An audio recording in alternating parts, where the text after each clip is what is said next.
Good afternoon, everyone. Thanks for coming by. I've got my support team in the background who I'll introduce you to in a moment.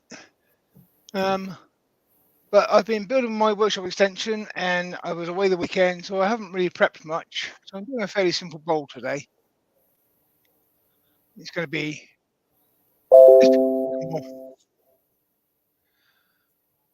but most important thing, my support crew. Today we have Brian from Northern Ireland. Good afternoon, everybody. And we have Lewis and Ruby from Canada. Morning. Good morning. Or So afternoon. Early morning for them. Or evening if you're in Australia like Chris is. Yeah. Right, so I'll stick the guys in the background. And as you can see, I've already chewed this one up. I did that because it had a couple of checks and dodgy looking bits on it. And I wanted to start with a face mask on, which is not easy to do when you're live. So I did all the face mask stuff, made sure everything was safe before we started, really. So it's all trued up. I've got some pencil lines for my tenon, my foot, rough idea where I'm going. So I'll get on that. Somebody tells me who's in. I can do that if you wish. You go ahead, Brian. Oh, gee, thanks for this. Well, let's scroll back up to the top of the chart so you can get to the top of the chart. Oh, I think you can. So Michael McEwen's in. Yes. You've already seen Ruby. Oh, Michael McEwen. Dr. Bob is in. Sid of Sid's Repurposing. Good evening, Sid. Lewis is obviously in. Scrolling on further down, Brian with a Y is in. He's on holiday today. It's a national holiday. And is it Cyprus you're from, Brian? Well, Michelle's in. Oh. Then no doubt give me some abuse. Else will be good. Lord Wilson's in, all the way from the west coast of Arizona. Rex B. Good afternoon, Rex. Further down, Doug Miller from Woodspun Red. Hi, Doug. Oh, Doug, I have a bone to pick with you. I read your post yesterday and I can't get that song out of my head now.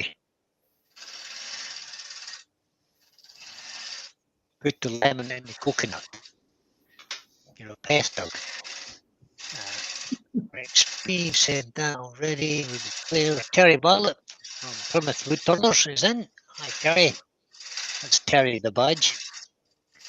In the absence of the other Terry the Badge. Chris Dodds. Good day, Chris. What else have we got? Marcel Duvet. Hi, Marcel. I should have said this is a bit of sycamore, by the way. It's a bit of sycamore, right? Or maple, as Ruby pointed out to you. Who else have we got? Rob from Copper Woodturning's in. And Dave V from sunny, hot Kansas in the US of A. Craig Alexander's in. Oh, there are plenty of people out already. Goodness me. All the badges in now. Todd from Todd, I can nearly talk. Todd from Glen Cove Woodworks. That's a bit of a tongue twister, Todd. So I think that's me at the bottom of the chat. We have got 38 people watching currently. Welcome along, everybody. Shane Hurst has just popped up on my screen. Hi, Shane. If I've missed your name out, guys, just pop it in the bottom and we'll give you a shout out. FKO is in. And Andy the Woodwork Learner is in. He says, hi all, quick vote. Should I leave Brian alone today? Yeah. Why, Andy? What? Did you have a birthday or something? Yeah, you shouldn't leave you alone. That way I'd have to pick on you otherwise. Oh, I don't start. Pete, Rex has a question for you. He says, from your comments about getting drunk in a field, what are you drinking? Also, is it Brian's horse's field you are wandering in? No, it was a bike rally up in the north of England. So it was beer and music all weekend and dodging the sun. Just trying to stay hydrated with beer, as you have to. Beer music in a field, sleeping in a tent. Yeah. What age are you, Pete? You're nearly as old as me, Pete. Don't be trying to say you're not. 26. We all stopped at 26, didn't we, Pete? That's when I stopped, 26. Stopped counting after that. I stopped a whole lot younger than that. I am old enough not to enjoy camping anymore. I don't enjoy the camping part, but I do enjoy the proximity that it gives you. So you're all grouped together and get a bit of an atmosphere, Pete. Yeah. So Miss T's joined us. I didn't enjoy camping when I was 26 either. Yeah, me. I never enjoyed camping. I did a lot of it in my early days. Well, you might not call it camping so much, but I did a lot of lying about in hedges and stuff. There's a bit there I didn't like the sound of. Just have a quick look. Ooh, there's a hole. Ooh, that's a bigger inclusion than I expected. Ooh, that's grew a bit. I see resin in your future, Pete. No, you don't. Oh, no, you don't. There's 42 people watching, and there are 24 thumbs up, guys. So if you're enjoying what Pete's doing, give us a thumbs up. Well, Brian's in Spain. Sorry, Brian. Brian with a Y lives in Spain. Don't know what made me think it's Cyprus there, Brian. Yeah, because I did a translation.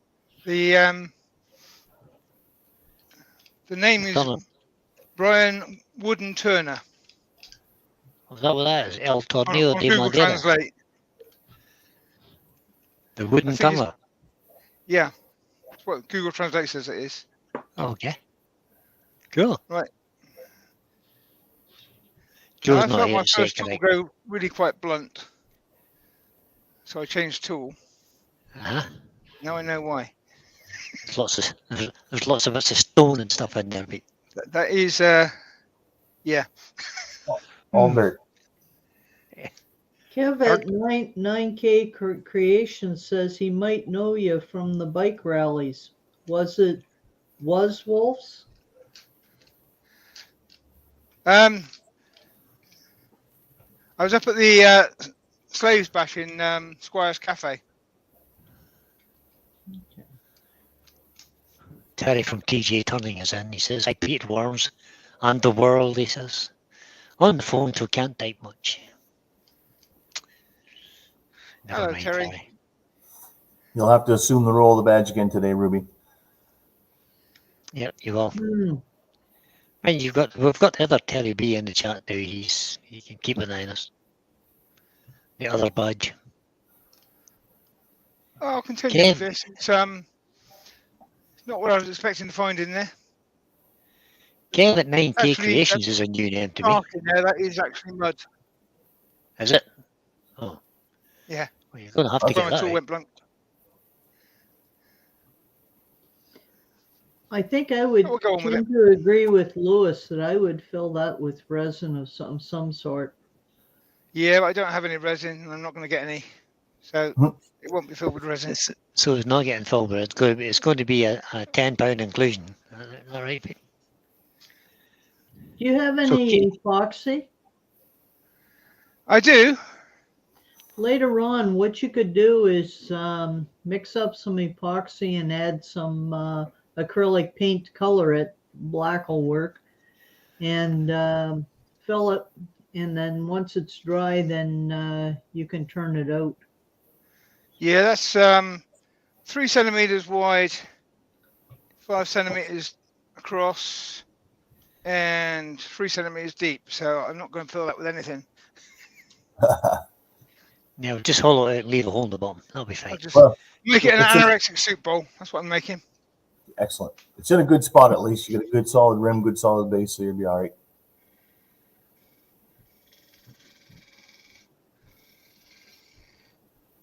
Still make a fruit bowl. True. So I've just looked up Kevin at 9 Decorations. He hasn't got any videos yet, but he said he's going to be doing some turning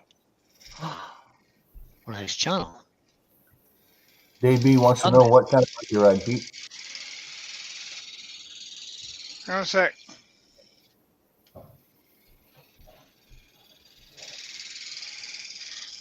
Andy? So what was the question? Dave B wants to know what kind of bike you ride. The weekend I was riding my Kawasaki VN 2 litre, but I also ride an FJR, sort of sports tourer type. So it's a cruiser weekend. This weekend I was out with some guys on Harleys and other cruisers. One of which unfortunately didn't make it to the rally because his throttle cable broke less than an hour from home. Oh. Mark, the gentleman wood turner, has joined us. Hi, Mark. Hi, Hey, Mark. Mark. Hey, Mark. He's being forced to shop. Yeah, right. So yeah. Forced to shop, yeah. I see Steve has been forced to shop too. He was in Axminster this morning. Yes. Paul Finlay, Finlay. Michelle is suggesting that you chuck it. Chuck it in the bucket. No, Michelle. Don't be ridiculous. It's a nice piece of wood. What else did I notice it popped in there? Paul Finlay's in. Paul Finlay, wood turning at home. Hi, Paul.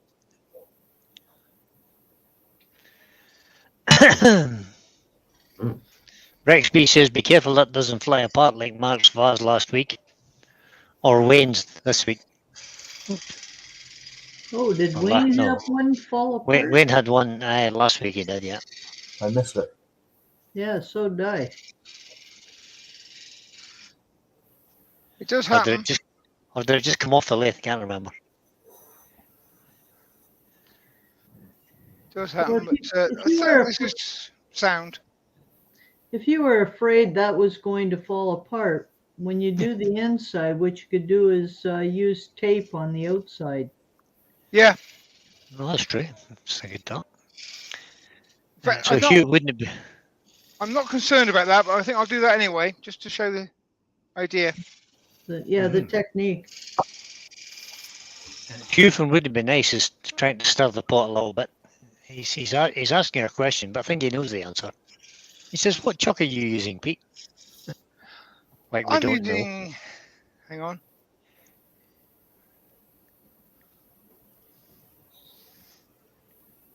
I'm using an SK114.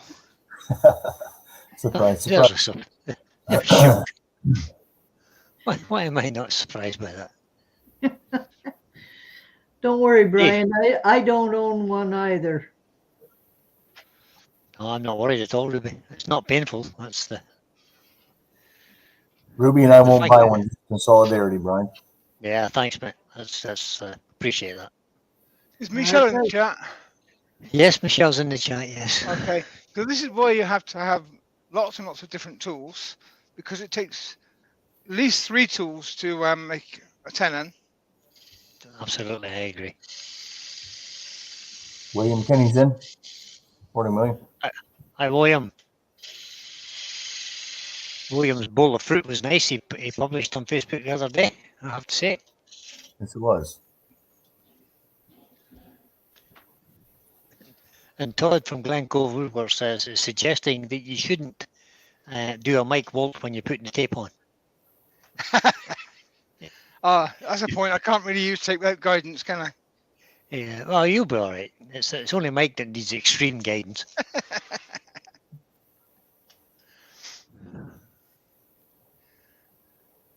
Hey, There's Ben's got a Mike, by point. the way.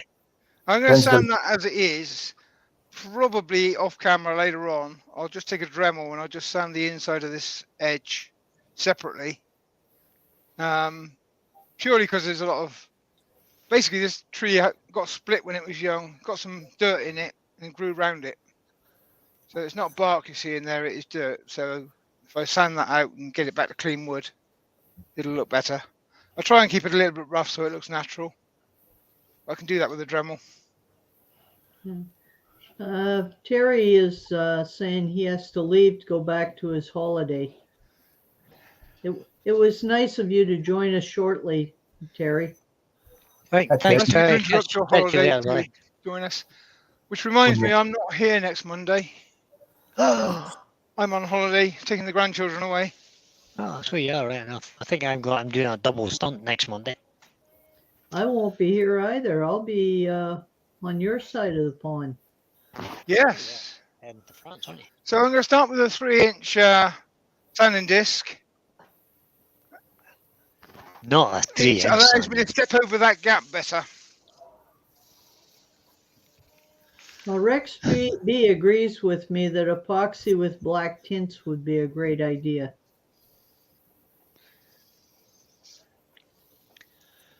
Benjamin's stirring the pot also. It says if you buy Brian a new chuck, he'll spend more time in the workshop and less time around you. And strangely enough, Shell just put in there, oh, thanks, Ben. Never thought of that.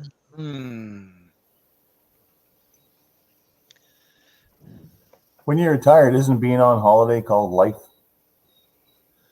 That's exactly right. I'm on holiday every day because I only do what I want to do in a day. Or Not what Michelle working tells for you, anybody. or what Michelle tells you to do. Yeah, the trouble with being retired is you don't get bank holidays or weekends off. That's true. But you still have to remember when they are to know when the stores are closed. Well, that's true. Yeah. Not that there's many stores closed nowadays on a bank holiday. They're mostly open nowadays. That's true enough. Brent, Hugh, you can stop it. Morning, Brent. Hi, Brent. Welcome along.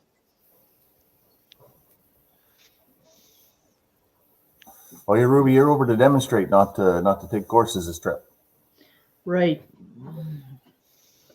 You're going to earn money this time, as opposed to just spending it. I can bet she's going to spend it anyway. Well, it would be on wood turning tools and stuff. Yeah, of course it would. I mean, I've already arranged with Mark to give me a trip by an Axminster. He's going to chauffeur me around. Just right to make good use of them.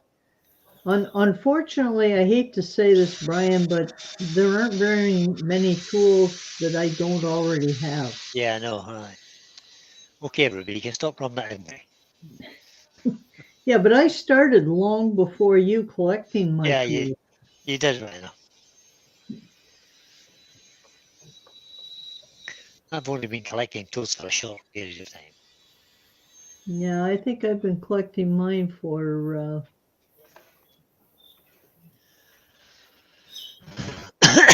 Right, so I've been using 180 there because my cut was pretty good.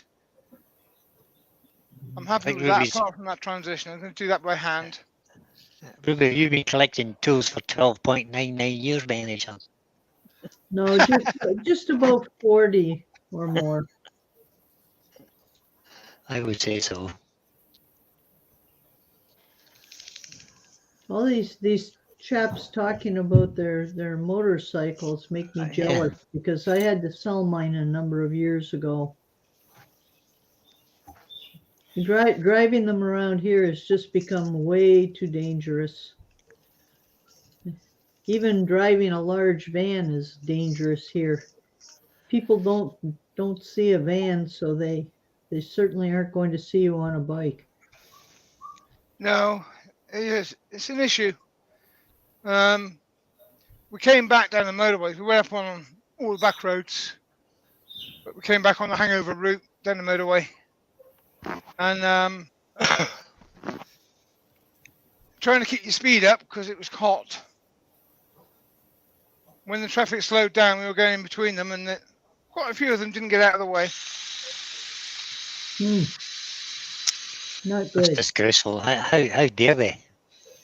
not get out of the way. Benjamin says that if I had to move house, I think all my machines and equipment would take up more space than the stuff in my house. He's got a tiny bungalow. I hate to say it, but I'm in the same boat. Yeah, and if I keep collecting the way I do, I might end up in the same boat. Lewis is definitely in the same boat. His workshop's bigger than my house. No, Yep. it can't be. We It are all is. very jealous of Lewis's workshop. Yes, I need his space for my 7 lathes. See, And I only have seven. one lathe, Ruby. Can you imagine? Well, I got one little pen lathe, I suppose, besides that I've never used yet. But I've only got one lathe, Lewis. that's all you need. Exactly. Although I am Yeah. trying to buy my deceased father-in-law's old General 160 that I learned on. They were a nice lathe. Yeah, they were good. Yeah, I did. I learned. I turned a lot of stuff on that. I think I'm the only one that actually used it. The thing I'm most jealous of, Lewis, is you can actually swing a plank around every single one of your different standing stations. It's the That space is between machines that really makes a difference.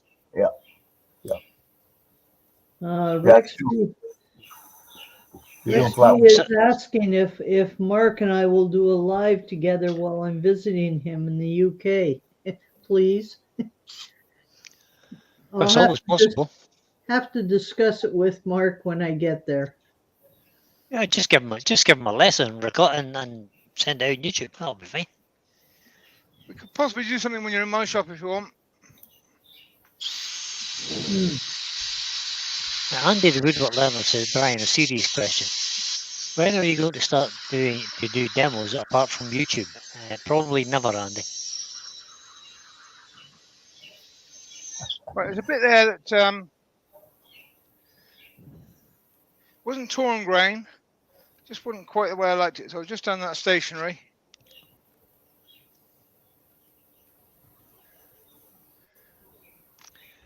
Kevin 9K Creations has got a question. He says, Brent, my new 370 lathe head torque is very warm. Should it? I would suggest not. Yeah, it sounds to me like the bearings It's the might be Reeves drive, isn't it? Has it got a Reeves drive in it? It definitely does. It shouldn't get hot. If it's the Reeves drive, it might just need good clean. It's a new 370, he says. I don't know if it's a new to him, or if it's brand new, or if it's new to him. I'd talk to whoever you bought it from about that. Yeah, absolutely. Right, my headstock is completely cool. It should be. Pulleys and a belt in there. My motor is slightly above hand temperature. Yeah. It's not hot. You would, And my you would workshop is expect 24 degrees.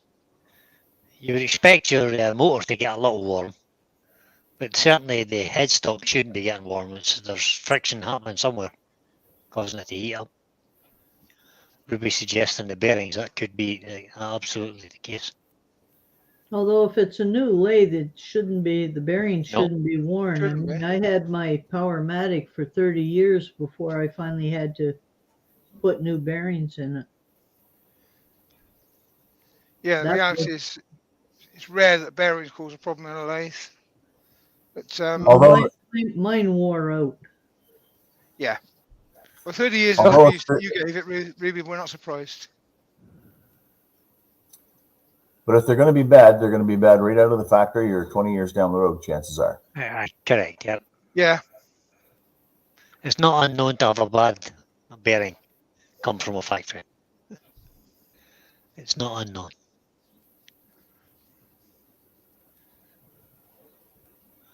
And William Kenny said, pass on the knowledge, Brian.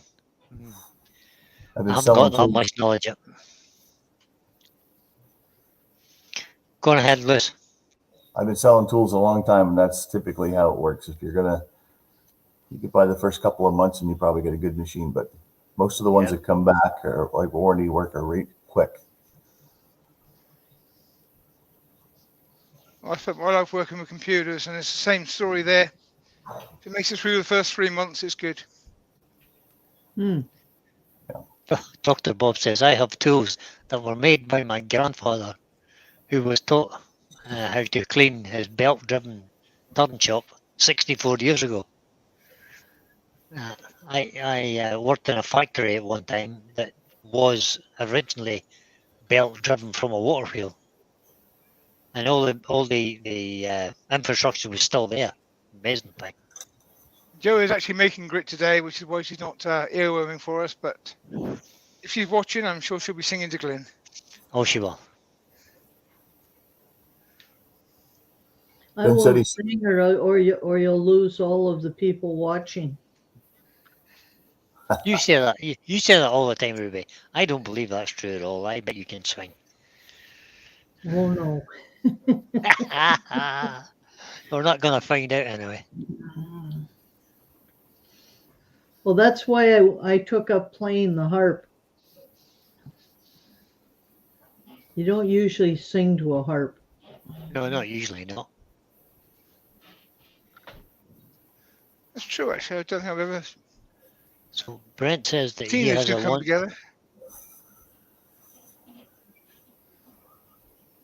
So my speed's down. It's actually 400 at the moment. It's partly because it works better that way, but it's also because it's a paste. If you turn on at 1,000 RPM, it's just going to fly off rather than do its job. Correct. Michael Higgins has just joined us. Good afternoon, Michael. We've got 49 people watching, and you've been going for 25 minutes, mate. Thank you. Thank you everyone for coming in. Kev asked if he's working Sorry, too Michelle hard. Higgins. Sorry, that was Michelle Higgins, not Michael Higgins. Sorry, guys. Kev, if you're not dying out that motor, you're not working it too hard. But if you're stalling the motor, then possibly.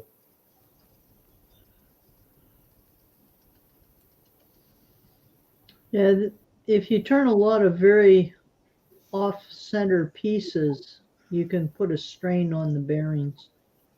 You can. Or not. You know, big heavy pieces that aren't very balanced. Ben said he was However, I would surprised. hasten to guess that that lathe isn't a particularly heavy lathe, so probably isn't the case on that one.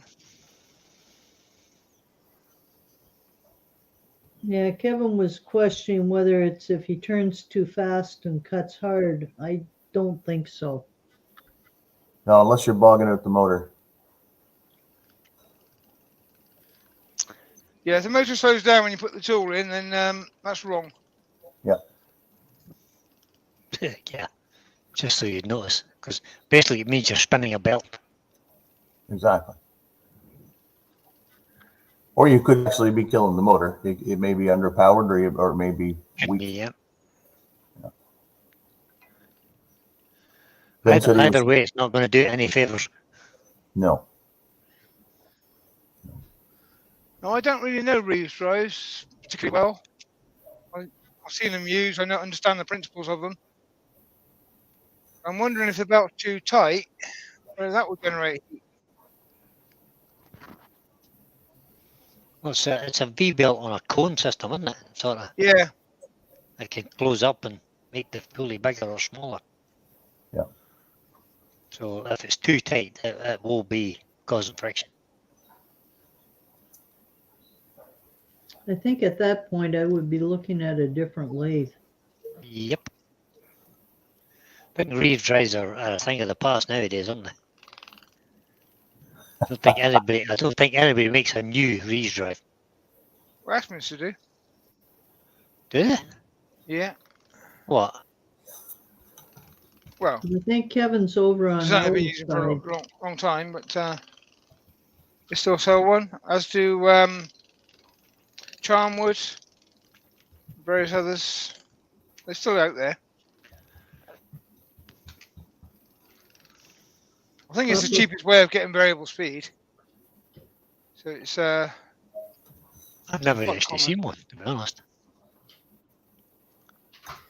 Copper Owl says he had a loud squeak that he thought may be a bearing. Turned out to be the belt, and he Yeah. finally fixed it with a 50-year-old stick of Shell Retinax K dry stick lubricant. You can buy sort of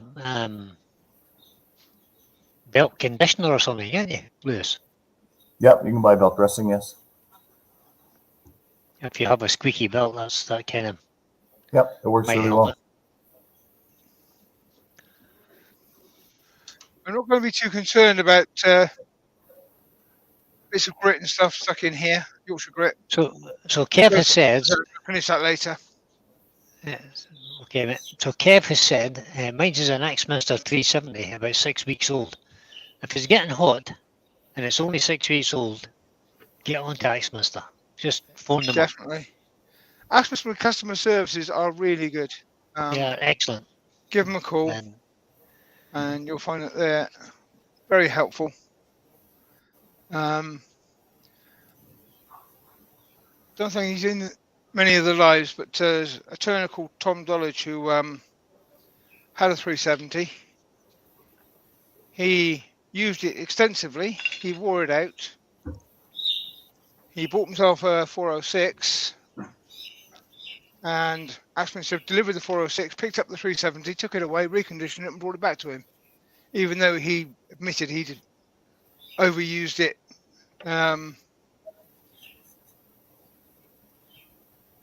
we doing? Yeah, he overused it. He put heavy pieces of timber on it, way over spec.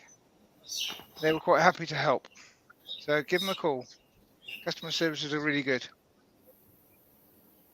Now, Rex B wanted to know if, given the crack size, do you need to clean out the Yorkshire grit before putting on a layer of lacquer or wax? I'm going to go around this with a Dremel and just sand that clean later anyway, so that'll be done separately. So in this case, I'm not bothering. But yes, you will get this wax that's going to get caught in that crack will go white. The Yorkshire grit will hang in there because it's got no way of actually getting at it. So normally, yes, you would clean it if you were going to leave it, but I'm going to do some more work on that afterwards.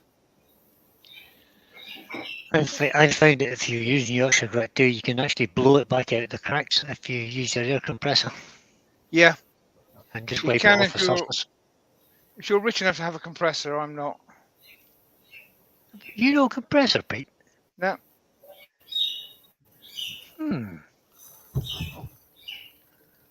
Where's that bird noise coming from? Is that your? I think those are Lewis's chickens. That's that. Chickens chirping away. They're not my chickens. Yeah. They're not my chickens, but they're in my shop. Yeah. Might as well be your chickens. See, Lewis's workshop is so big, he keeps livestock in it. Yeah. In a little 3-foot square brooder. Andy said, I had to replace the belt on my record 305. Yes, it's amazing how bad a belt can be and still get it to work. Oh, yeah. Yeah, they do last a good while. Tim, even if you get a bit tight. So I'm quite happy with that. Hi, Tim. Hi, Tim. Very pretty looking piece of wood. It's just nice, isn't it?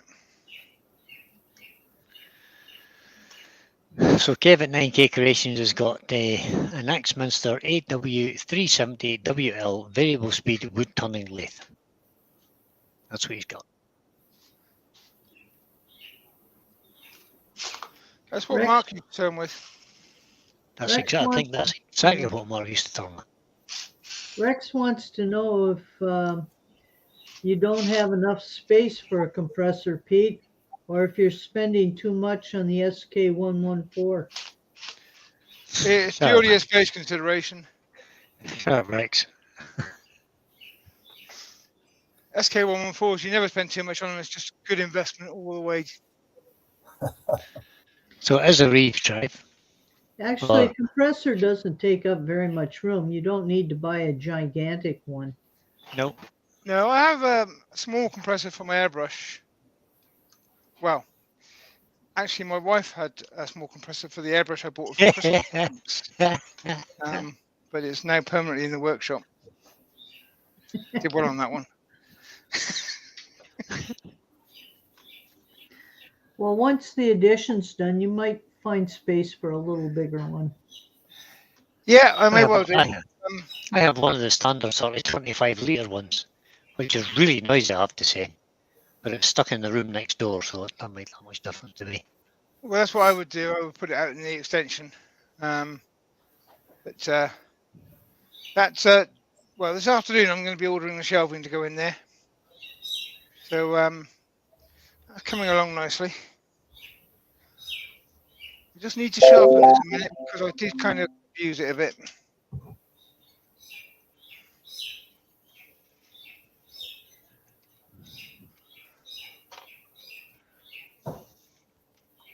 Fred Taylor's in the chat. Hi, Fred. Hi, Fred. Hi, Fred.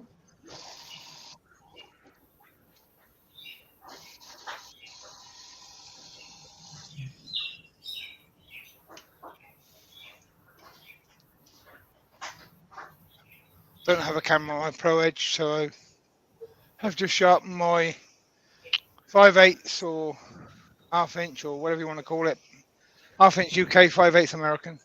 That'll be your big gauge, Pete. Yeah. It's the big gauge. Why can I not get this filed open?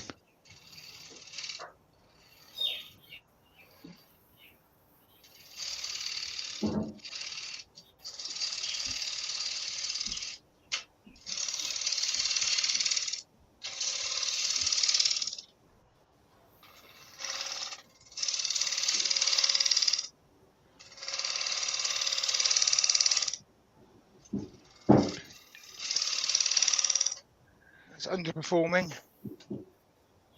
It's the one that I first cut the dirt with, so it's not in a great condition at the moment. Usually when I make that cut, I have the flute facing the middle of the bowl. Turn the other way. Go that way. Yeah, and put the handle over on the right side of the lathe. Oh, yeah. Yeah. This is the technique we learned at Glenn Lucas's.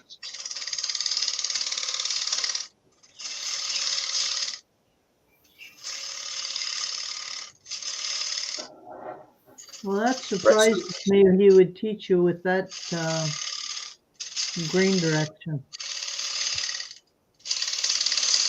That's what he uses in all these bowls. Just for speed of cut. For roughing out the inside. Rex says it's too bad, Ruby, that you can't get Mark, Wayne, Brian, and Pete all together while you're there and get a couple of photos or a short video. It'd be awesome. But the problem with that is they have a law where they're called inciting a riot, and they can't do that.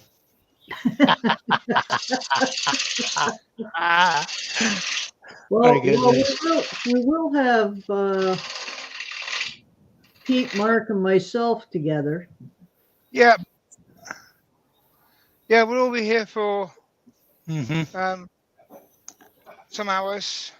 Yeah. I'm sure we'll be in the workshop for at least part of that. It's all right. I'll just stay home again. It's all right. It's fine. Yeah, you can stay over there and just keep things going, you know. Well, Mark's going to be my chauffeur, which is really good because you guys drive on the wrong side of the road. No, we drive on the correct side of the road. You guys drive the wrong side. No, we drive on the right side, right, Lewis? Yeah. That's the right right side, side which of the is road. wrong. We drive on the left, which is right. Exactly. Okay, where was the automobile invented? Where was it invented? That's the other end of that inclusion. Well, it wasn't invented in Canada anyway, Lewis. Might have been in the 90s. It might have been in the US, though. It wasn't. What the motor? No, it wasn't. The motor vehicle invented in the US. Was where?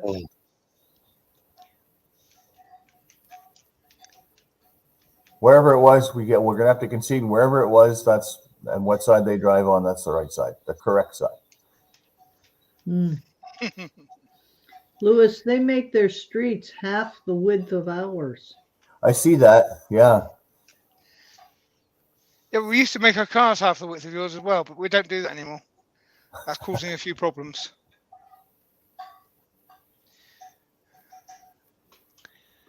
So the issue is when you Google the history of motor cars, the first car that was that came into production, which is not actually the first car, was by Mercedes-Benz. Oh, Ben's going back to horse and cart. Ben's going horse and cart now. Wherever the horse and cart ran on, that's going back too far. I think we should have a more definitive line in the section on that. Okay. So how many of you guys are sailors? I've done. I thought Daimler was the first car. So when two ships pass by each other, how do they pass by each other? If they're coming head on toward each other, how do they pass by? Probably I don't know, a ship. Is it port to port or starboard to starboard? I believe it's starboard. Yeah, I believe it's starboard too. So if they were on a road, they would be on the left-hand side of the road. So the right-hand side of the cars would be on the water to being on the road. Yeah, I think you're no. See, here's the problem. That's where it comes from. Driving on the left comes from being the Britain drive on the left because they're a nation of sailors, or we were at one time. And there are lots of things came into being because of sailing. I think it came from the jousting tournaments. Because the horses used to pass on the left there.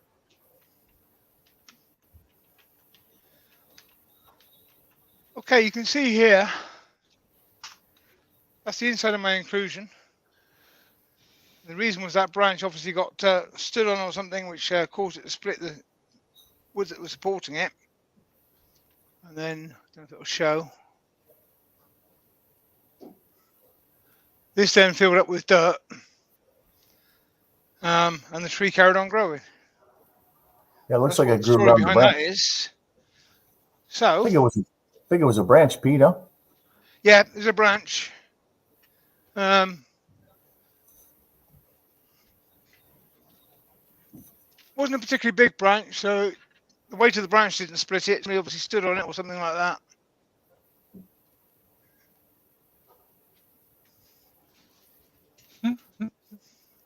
Some guy driving down the left side of the road got out of control and hit it with his car. That'll be it, yeah. Well, Dave B points out that the Amish drive their horse and carts here right down the middle of the road. Yep. So I've just done a little bit of research. Oh, right. This is just funny. Just like a little bit of knowledge. It is possible that the custom of driving on the left dates back to prehistory.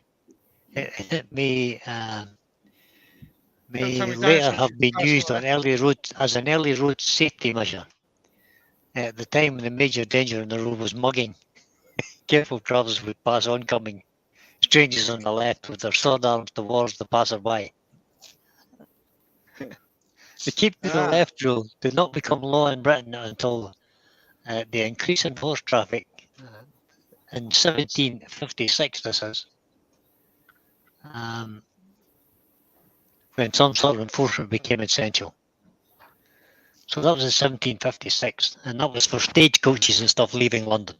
They all drove on the left of the road. Before that, they just drove up the middle, like the Amish do now. Well, woodworker Lerner points out that a drunk doesn't care which side of the road he drives on. Not usually. And then if you just research this a little bit further, the Pope gets involved. Todd is asking if you can put your slow motion camera on, because this might look pretty awesome when it explodes. Oh! I'm confident this one isn't going to explode. I don't think it will. I've taped it up. A couple of strands of tape going all the way around. A little bit of reinforcement. So as it gets thinner, we'll find out.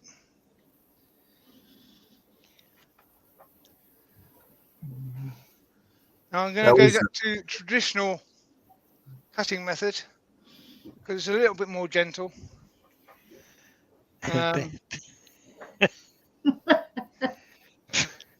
Benjamin suggests, to be fair, in the UK, we use a mix of driving on the left and the right, depending on where the potholes are. That's true enough, yes. It's getting a bit like that, Ben, I have to say. Could you change Well, cameras a little bit, Pete? Tailstock camera, Pete. Tailstock camera. Norman Greenwell's in. Hi, Norman. Here we go. That's better. Hi, Norman. Welcome along, buddy.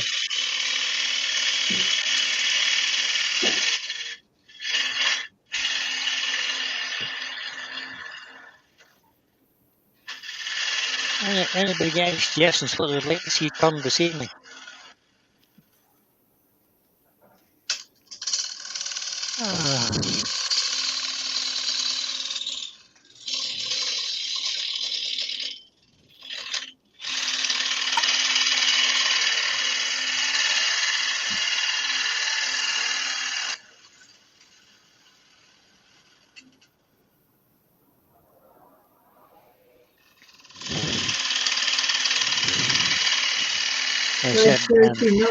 He knows the driver who will not indicate on roundabouts, as it's nobody's business where he's going. Jail. I've met him. Going to jail, Rudy.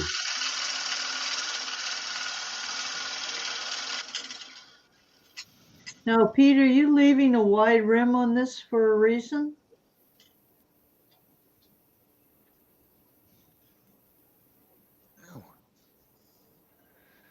I didn't hear you, Ruby. Sorry, what was that? Are you leaving a wide rim on this for a reason?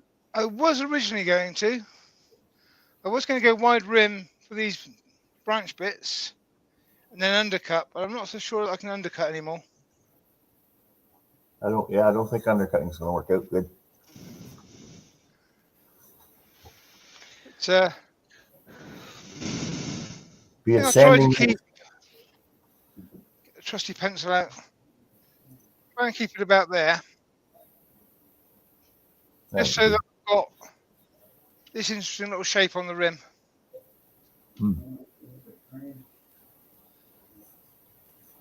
So, sort of a medium. Right, the boys in. Hey, Roy. Good afternoon, Roy. Almost looks like a little bit of ambrosia in that. I doubt sycamore gets ambrosia like maple, but Yeah, it gets ambrosia. does it? Yeah, sycamore belongs to the maple family. It does. Has the same shaped leaf as a maple leaf. Or similar, I know. It's very much a maple. As I suggested earlier, they're called field maples here.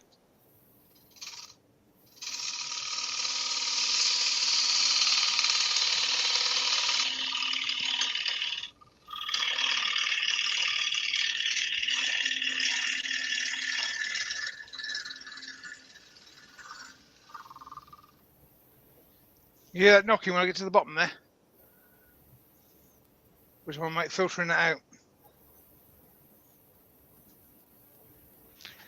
So Brian Weiss says, question for Pete. It fascinates me how we arrive at wood turning. I know that Terry the Hobbit was like me, an engineer, has an engineering background, and I would guess that you do too. Would I be correct? Yeah, sort of. I was a computer engineer rather than a mechanical engineer, but engineer is an engineer in my book. If you study processes of how things get to where they are, and you understand what you're looking at, then you're an engineer. So yeah, engineering sort of. Praise the boy, sorry, right? But also when I was young, my father used to drive carriage horses.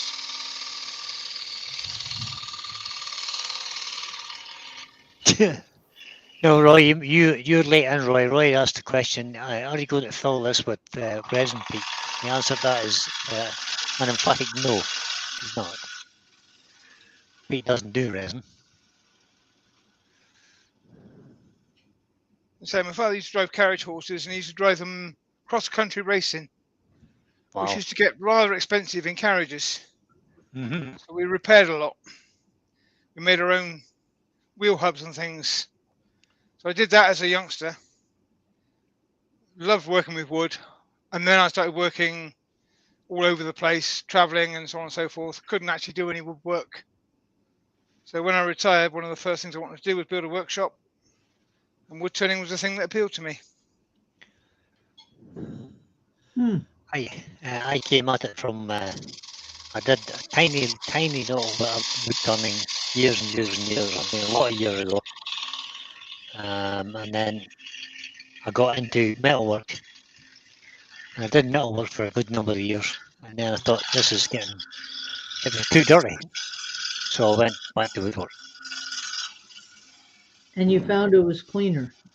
It's much, much cleaner. I mean, there's no black dust floating about the place. Yeah, this is a big problem with metalwork, isn't it? Metalwork, because, I mean, everything comes with a sort of gungy black coating on it. And if it's not got a gungy black coating, it's got a red rusty coating on it. Yeah. So it's always dirty, and you're always using like a grinder or a wire brush or something to try and clean it up. And it's always filthy, so that's why I gave that up. So now I do nice clean wood turning.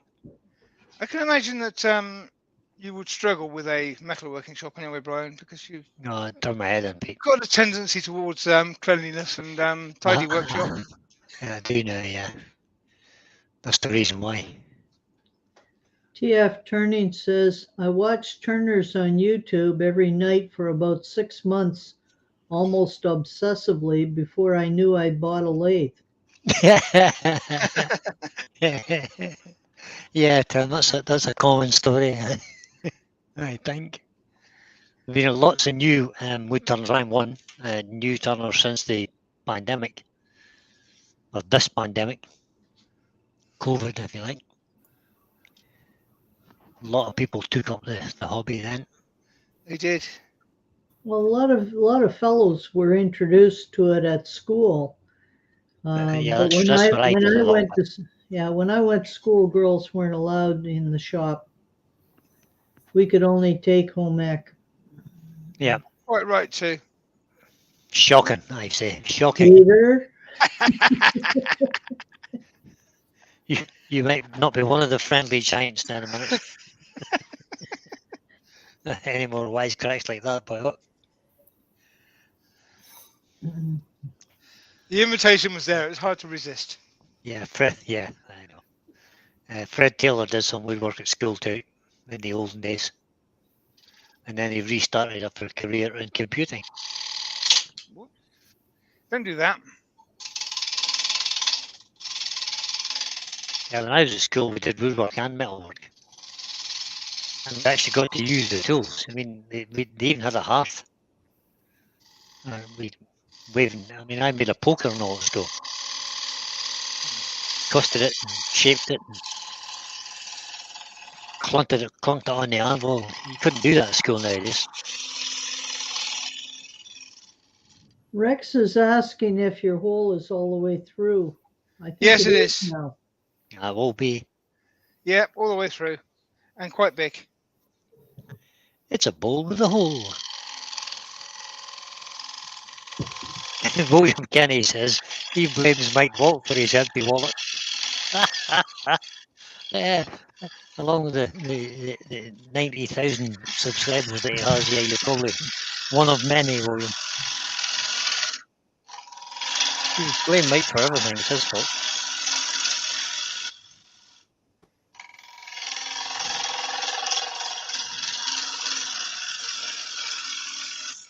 Roy says he's been watching wood turning. The gauge that I hit it with first of all was going to require me to change my belt back to a 60 grit to repair that, because it took quite a chunk out of the gauge. No, it did not. Well, I'm using a small gauge now because I haven't got time to sharpen the big one on a lathe. Reprofile it.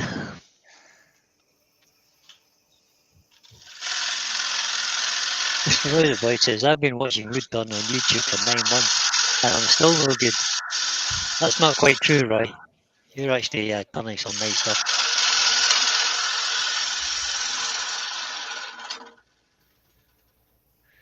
Dr. Bob says he started in his grandfather's workshop. Well, I would have done the same thing, Dr. Bob, only my grandfather was an ignorant old sod. And he had no time for any of us.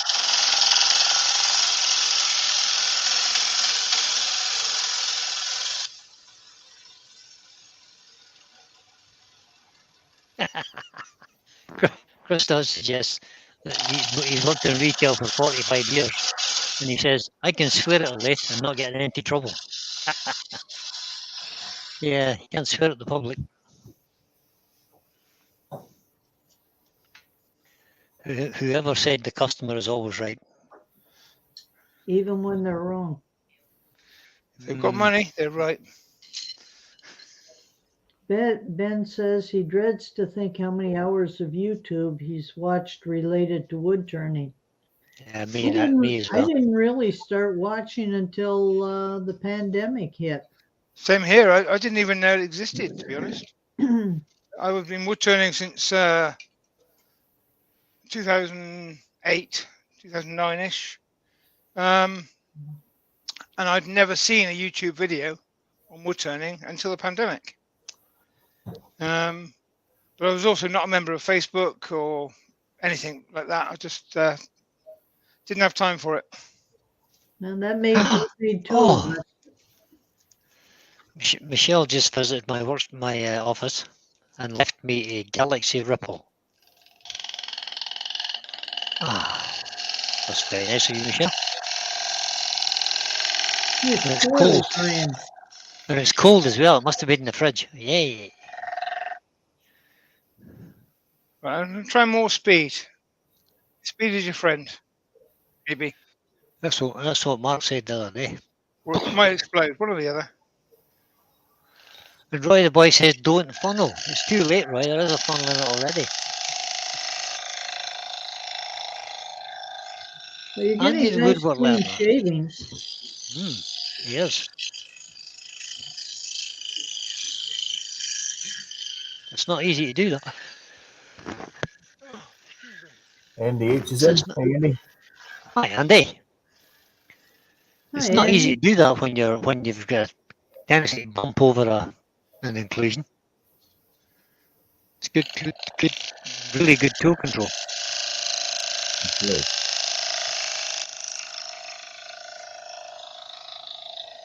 You know, for people who don't turn, though, or are trying to learn how to turn, depending on who they happen to get tapped into on YouTube when they first start watching people, there's some pretty sketchy, there's some really, really talented people, and there's some really sketchy people on YouTube.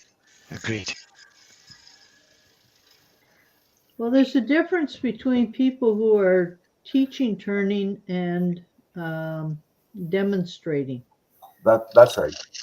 For example, if you were to watch Theo Haralampu from Australia, who did a lot of the demonstrations for Record Power,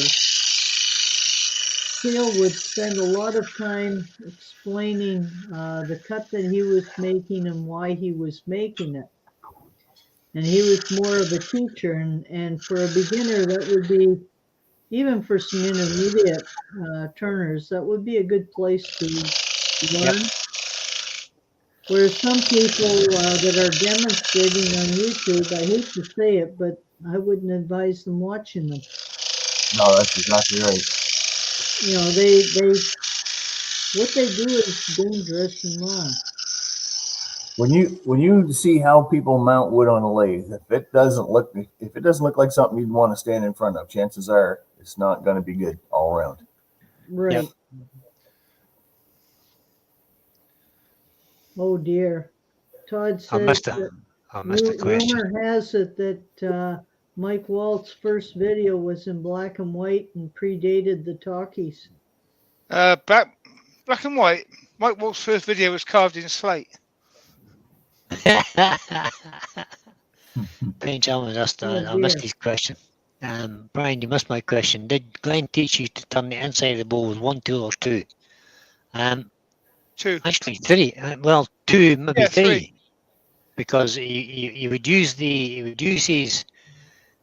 Glenn has them color coded, and they're blue, green, and red, and that's just the different sizes basically.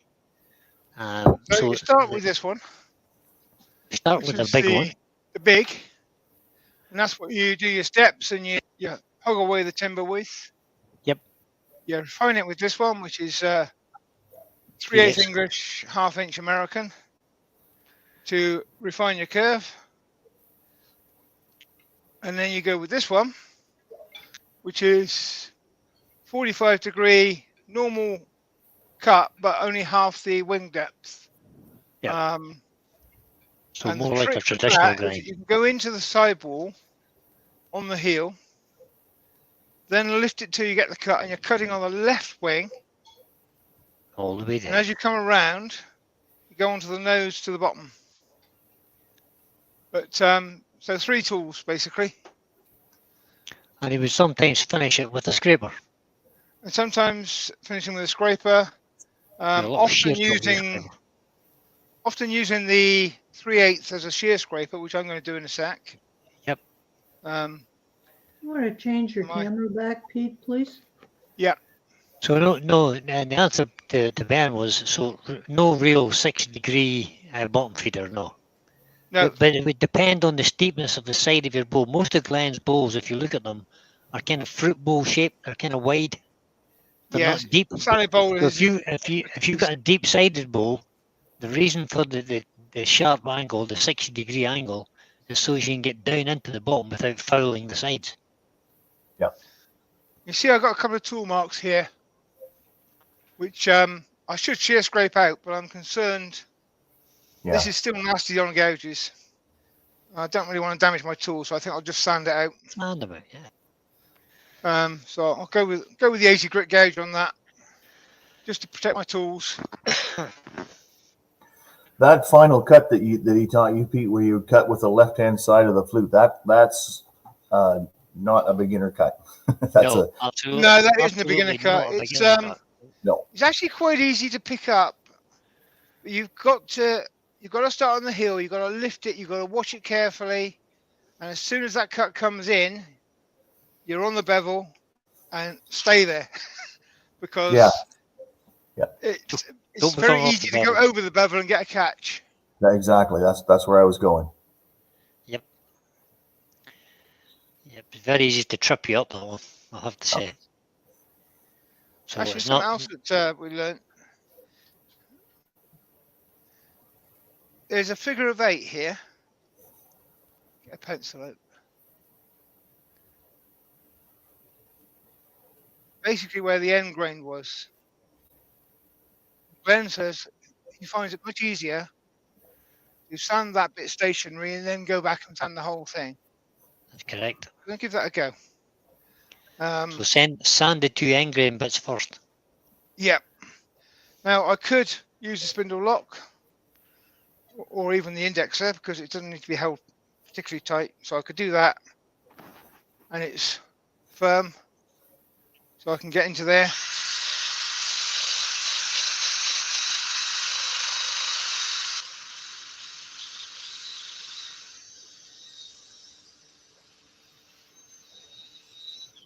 I could also turn my extractor on before I do that.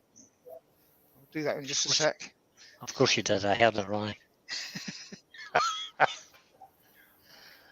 Oh no, it's out in the extension now. We won't hear it now. No, you won't hear the extractor. The neighbours hear it though. Or if you don't want to use a spindle, you just rest your elbow on it and that'll hold it for enough to do that bit.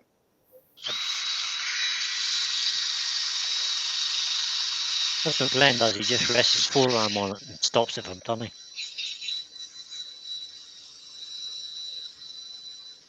But then his is all geared towards production turning and speed of the operation. Now, if you do use a spindle lock or the indexer, make sure it's turning before you power the lathe up again, won't you? Yeah. Wayne always turns his off at the mains when he's using that, just to be on the safe side, which is a good idea. It is.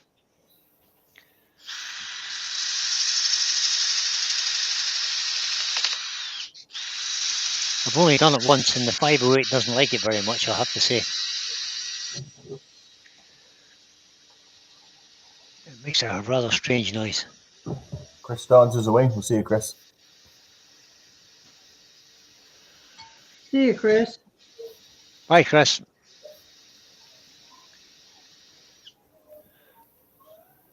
Andy, the woodwork learner, is starting it again. What's he saying now? He says, we're going to get a pair of Pete's safety sandals. Oh yes, I got safety sandals on today.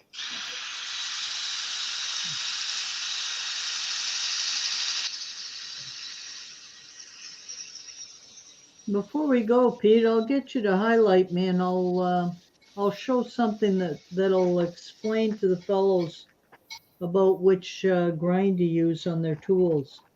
Okay. Do you know what I've learned over the years? Wood is really, really bad at numbers. So it doesn't actually know what angles you're using anyway. Yeah. If it works for you, it's the right one. Yeah. Ruby's going to give us a guide of what The makes sharpness life of the- easier. What makes life easier rather than tell us what is the right way to do things. Well, it'll help your understanding Correct. of why certain tools are used and when they're used. And that's the knowledge you need. It's not just that this tool does this job. This tool, what we need is the knowledge to know that this tool can be used, and this is what it does, and then you can modify your turning to suit that. Yeah, you don't use it because somebody else advises you to use it. You use Correct. it because it's the right tool for that particular job. That's it. Perfect. Yeah. Roy the boy is asking what wood it is. It's actually a piece of sycamore, Roy, which is closely related to maple.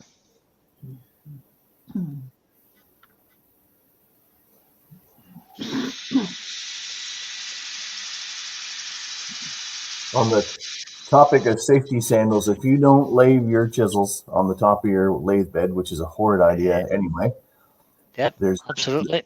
yeah, then you don't have to worry about anything coming off and stabbing you in the feet. And I get it, people want to be super safe, but nothing on the lathe is going to get your feet unless a chisel comes off of a lathe bed.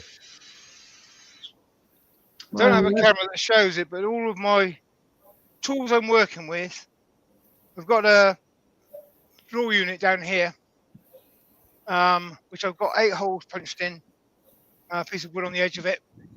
And my tools go there when I'm not using them. So there's nothing going to fall on my foot at any point. No. Right. I do not recommend wearing sandals in the workshop. I find the shavings under your toes is annoying. Yeah, it's just rather hot today. I've had a very hot weekend, and I do have my shatterproof glasses on. And as I said, when I started this project before I went live, when I was the wood was suspect, so I started with a face shield just to be sure of where the wood was. So I've taken precautions. Mm-hmm. And you are responsible for your own safety. Correct. Don't be daft, and you'll be all right. So Roy the boy says we didn't see Ruby yet. That's because we haven't shown. Ruby hasn't been on yet. You haven't missed it, Roy. She'll be on in a minute or two. Woodwork Learner says, Brian, this proves that an SK114 can stop a bowl exploding. Didn't help Mark much. That's all I've got to say.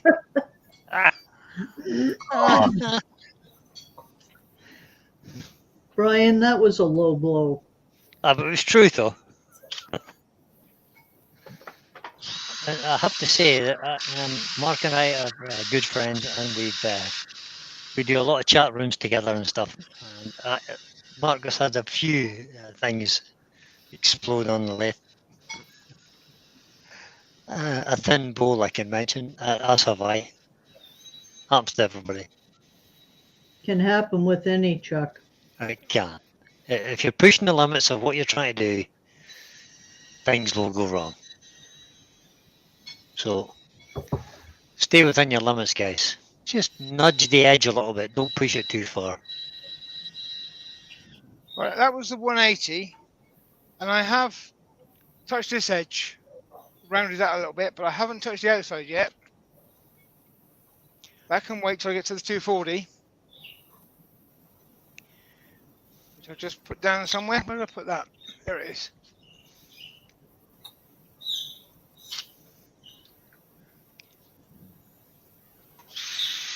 So just do the whole thing with 240.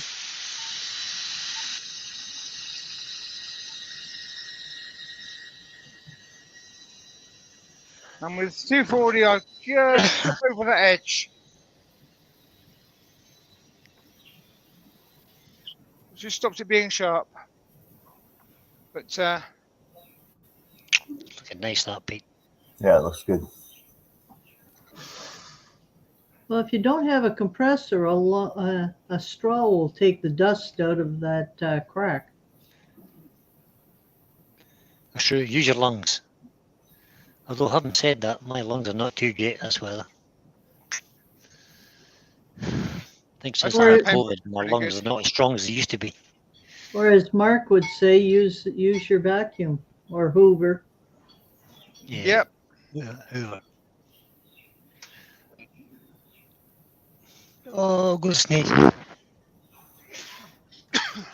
the extractor off. Excuse me. Oh, yeah, right. But we're describing something, and Ruby's going to explain it just a minute or two when Pete's finished here. We'll go through it with you, Roy. Just hang in there, buddy. We'll be with you shortly. Are you ready now, Ruby? Yep. Right, I'll stick you on full screen. Hang on a sec. Here you go, Roy, just for you and the rest of us. Okay. Hopefully this will show up on here. Oh, If you- screen burnt. Yeah, if you've got if you look at drawing 1 in the top left side, if you've got a very shallow bowl with a wide opening at the top, you want a 30-degree angle because it'll quite easily come all the way right across to the bottom. And if you go down to the very bottom where you see the very narrow top with a very deep, then the angle increases to 60 degrees in order to be able to make that same cut. And, 45 to 55 degrees, somewhere in there, are for, I would say, what we call regular bowls that have like a semi-sphere shape on the inside. And it would just allow you to come around the corner. So it depends on what type of bowl you're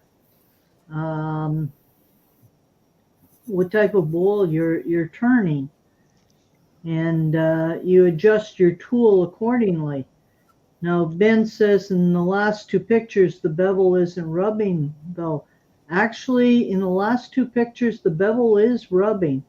It's a matter of where the handle is placed. Like when you start the cut, you would have the handle quite far over to the right side of the lathe to ensure that the bevel is cutting.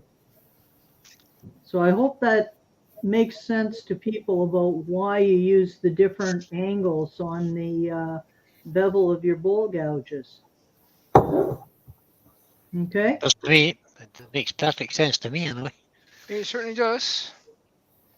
I use that drawing when I'm teaching people because if you understand what you're doing and why you're doing it, then you can make educated choices as to what you're making.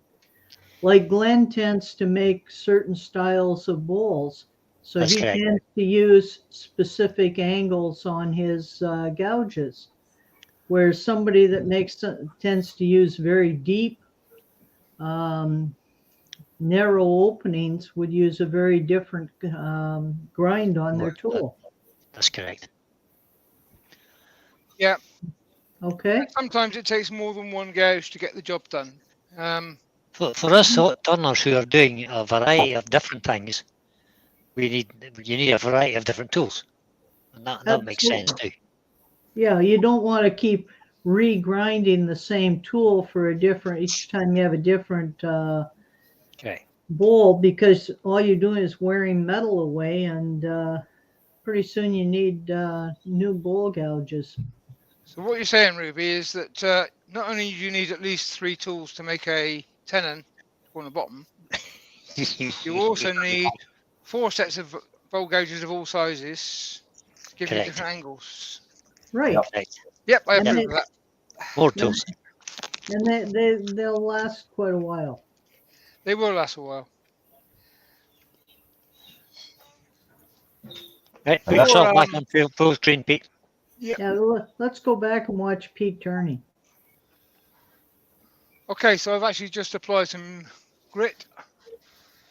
Again, inclusions normally sort of say don't use grit, but I'm going to finish this with a Dremel on those splits and inclusions and just carve them out a bit so I don't mind.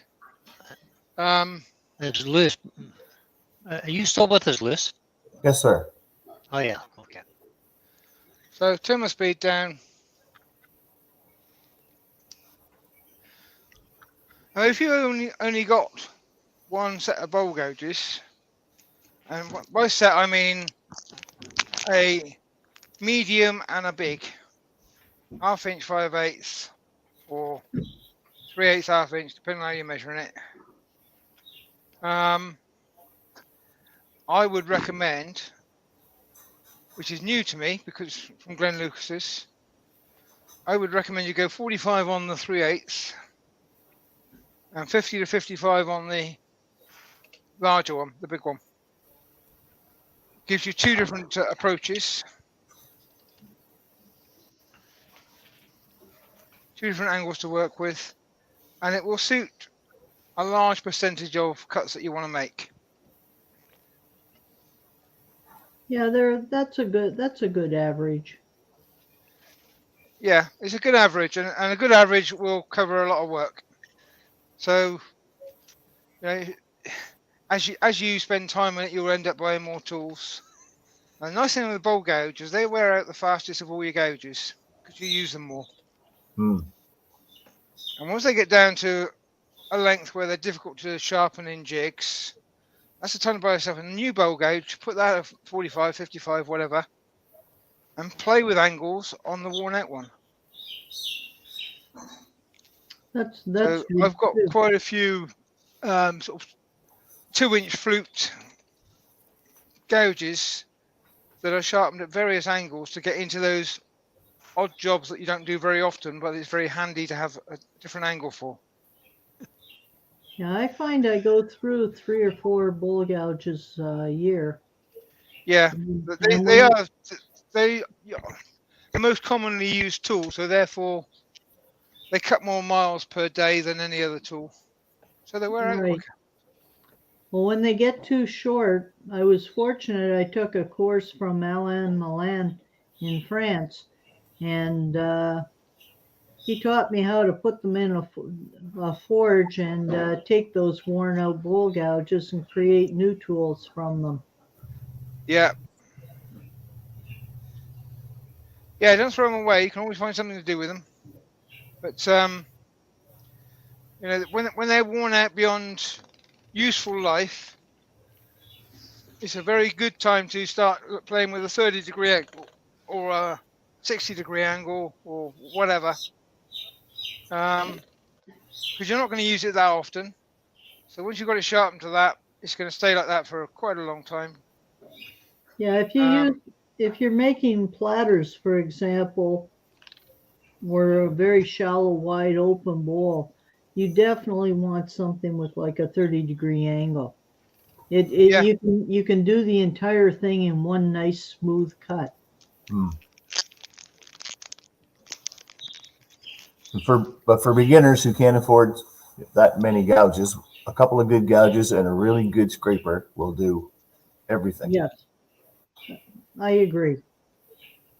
Except the one trouble that I have with people using scrapers is that they tend to forget that even using a scraper, you still have to follow the grain line in the right direction. That's right. You know, like they think because it's a scraper, they can go both ways all the time. And that's a You have to be bad very habit. careful with a scraper. Very easy to get a scraper wrong. Although it's a Yep. simple tool to use, it's very easy to get wrong. It is. And you really need to read what's happening on the wood when you're using that scraper. Like, for example, on your bowl, they might want to start in the center and pull the scraper outwards. Yeah. Whereas that grain direction is side grain. They should be moving from the outside in towards the center. Yeah, they should. Right, just a little bit of Hampshire sheen. Again, I know it's going to go milky in the inclusions, and again, those inclusions aren't staying there like that. I'm really glad you didn't chuck this piece because the grain on that is just absolutely gorgeous. It is very That's nice. a beautiful piece. I can see it's going to have some interest in it. I didn't expect that void. There was no sign of that even after I cleaned up. There was a few splits that were concerning me, a few checks, which I sort of cleaned up and got rid of, or at least chased down to a point where I was sure they were safe. But that void was not showing at all from the outside of the timber.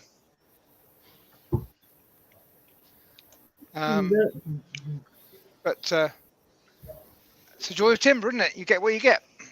That's right. That's one thing about burls. That happens very often in burls. You start it with a really nice, good-looking outside, and when you get into the middle, you don't know what's going to be in there. Yeah. No idea.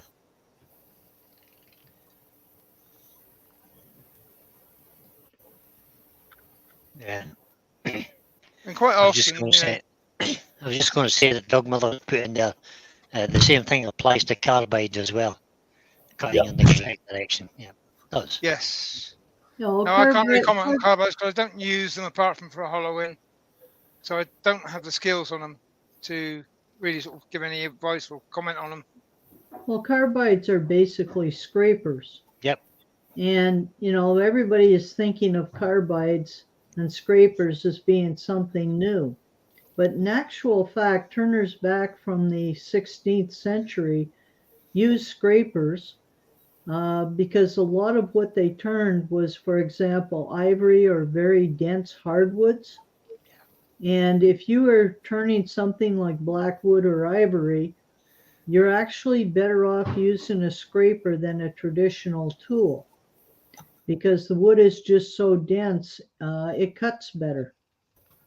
Well, actually, that's a bit of a misnomer, really, isn't it? Because traditional tools, as we call them traditional tools, are quite new, relatively. Scrapers were around long before bowl gauges. Right. Mm-hmm. So traditional tools are scrapers.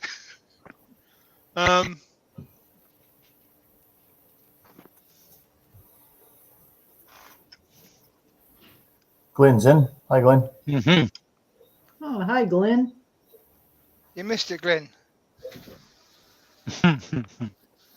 Hopefully he's not working Joe too hard today. I hope Joe was singing to you earlier because I've used it twice now. She should have sung you 2 serenades by now. If she hasn't, she owes you 2.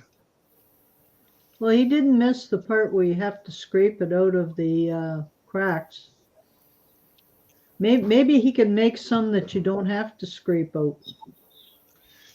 Now that is that wax you're scraping out of there from the Hampshire sheen? Yeah. Looks like, yeah.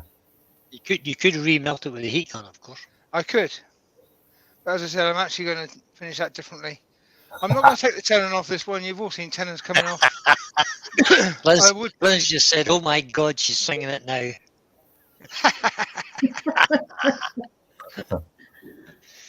Good girl, Joe. You keep singing away there. Give him another chorus. He needs it. So that tenon needs to come off, but I'm not going to take it off yet because I'm going to continue to use that. You can see I got myself a little. Excuse me. Got myself a little foot. A nice flow into there. It's an OG from the foot to the bowl, which makes it easier to sand it. And you can't see Nice. it. There's the inside with a hole. Oh, Glenn, I'm sorry. I'm not helping. Oh, dear. This is what I call an anorexic soup bowl. Because you can only get a very small portion. And Alexis. Not to sure you're allowed to say that kind of thing, but You sure? nowadays. I nowadays. You know how you have to be so PC these days. Well, they want to be included too. Yeah, Oh, very Yeah. good. that's it. Included in the inclusion. Nice little hole in the side. It's lovely, So Pete. I'll take a Dremel to that and I'll just clean that up.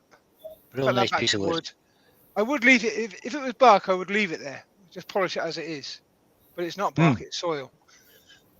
Yeah. Which is why I wanted to be It a has little to bit be cautious with cleaned my somewhere. tools and started with an 80 grit rather than shear cutting that.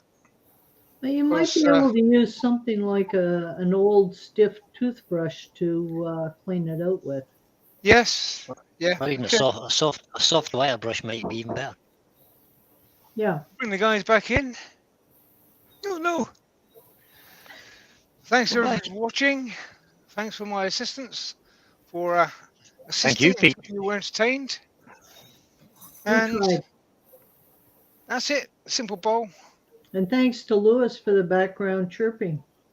Yes. Yes. Sure. They're gonna have to go here pretty soon. They're starting to get a little lively. For doing this, Yeah. at least. Yeah, for doing this kind of stuff, yeah. Yeah. That's Yeah, okay. you need to get silent chickens. Well, we've had a bit of rain here in Bristol today, so it's sunny now, but we've had a bit of rain, so the ground is happier. Not quite as parched as it was. My workshop roof extension has been tested. It didn't leak any. Didn't leak, so we're Perfect. good on that. Should be ordering some shelving for that today, and then start to use it. Are you on tonight at 8, Brian? I am indeed, really. And have you got a Any- premiere tonight, Lewis? Possibly. Unsure. Oh. Possibly. I spent 2.5 days this week renovating my boy's house, so my shop time has been pretty nil. So what you're saying is you haven't cut it yet, That's exactly right. Yeah. That's exactly what or I'm saying. edited it, or He's not even saying he hasn't filmed it yet. He hasn't even thought about it yet. That's a bit like my life tonight. I haven't even thought about it yet. But we'll do something, guys. Come so we've along. got Let's have a Brian bit on of fun. tonight, and we'll find out on Brian's if Lewis is on. There's Yeah. Andy Apes tomorrow, and so it goes on. Good. Take care, guys. See you all Mark again is soon. back on Wednesday. Have a good Mark's day. back on Wednesday. Have a good day, guys. Talk to you all later, hopefully. Okay. Bye-bye.